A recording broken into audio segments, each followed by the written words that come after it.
प्रधानमंत्री नरेंद्र मोदी जब सत्ता में नहीं थे तब बहुत बड़ी बड़ी बातें करते थे कि देश के अंदर हम शेर हैं और हम जब सत्ता में आए तो सब कुछ कर देंगे और हमारी छाती है वो 56 इंच की है। लेकिन देश के प्रधानमंत्री इसके विपरीत कायराना हरकत कर रहे हैं।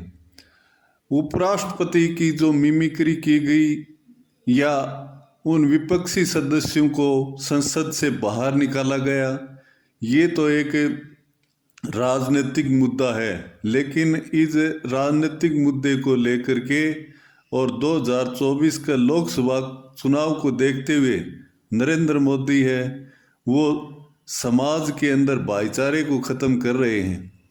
यानी जाट जाति का वोट वसूल करने के लिए वो जाटों को भड़का रहे हैं कि उपराष्ट्रपति जगदीप धनखड़ है वो जाट है, तो जाति तो हर व्यक्ति की है। भगवान ने सभी को समान रूप से भेजा है, कभी किसी जाति का नाम हो जाएगा कभी किसी जाति का।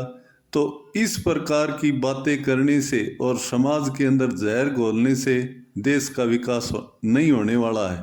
और नरेंद्र मोदी हर समय स्टेज पर कहते हैं कि भाइयों और बहनों आपका विकास होगा, आपके लिए बड़ी बड़ी योजनाएं लाएंगे, आपके लिए रोजगार के सोर्स खोलेंगे।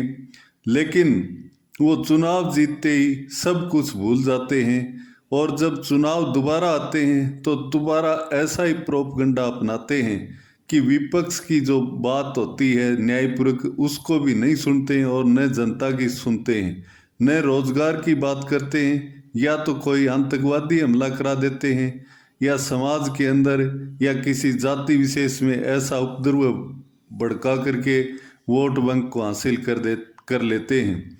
इस प्रकार की नीतियां नरेंद्र मोदी गवर्नमेंट की हैं।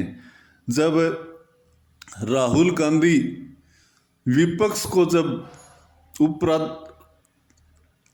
उपराष्ट्रपति बाहर निकाल रहे थे या संसद सदस्यों को बोल रहे थे तो उसी बात को लेकर के वीडियोग्राफी कर रहे थे कि वो किस प्रकार से सदस्यों को नहीं बोलने दे रहे हैं। लेकिन इसको एक ऐसा मुद्दा बना दिया कि जिससे कि देश के अंदर एक जहर फैलाया जाए और उससे वोट हासिल किया जाए। तो इस प्रकार की राजनीति करना तो बहुत ही प्रजातंत्र के लिए घातक है और ऐसा करने वाले नेता कभी भी देश का भला नहीं कर सकते।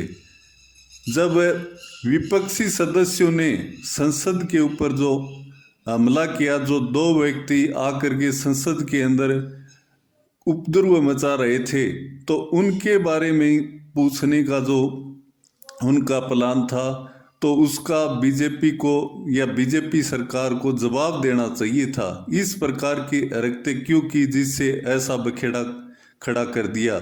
लेकिन नरेंद्र मोदी तो 2024 के चुनाव को लेकर के ऐसा बखेड़ा खड़ा ही करना चाहते थे, क्योंकि वो तो पहले से ही जानते हैं कि हमें क्या करना है और चुनाव कैसे जीतना है। तो इस प्रकार की नीतियां हैं वो देश का विकास नहीं कर सकती, सिर्फ देश की अवनति कर सकती।